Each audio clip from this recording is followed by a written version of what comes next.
Mingay, kanina yung itlog ang lahok mayo, hindi mo kinain. Ngayon, ang lahok Arla. Kinain mo. Ay, parang kinakain mo lang yung cheese. Kainin mo yung egg. Sayang yung egg. Kinakain niya lang yung cheese. Hindi na kita bibigyan pag hindi mo inubos yan. Kainin mo yung egg. Kainin mo yung egg. Dali. Yeah, very good. Ay, pwedeng ngimudan lang. Oh. Kain, kain. Be, kinukuha lang ni Mingay yung lasa ng cheese. Ayun, kinain na niya yung egg. Sinusubuan ko pa siya, oh. Charap. Charap ng Arla Mingay. Oh, gusto talaga niya. Mahilig kasi to si Mingay sa cheese.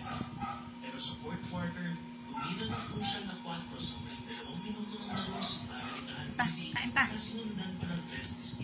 Ubus mo, sayang eh. Shota.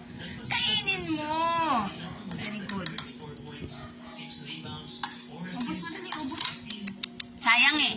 Kainin mo yan. Pahingi-hingi ka, dapat ubusin mo yan, ha?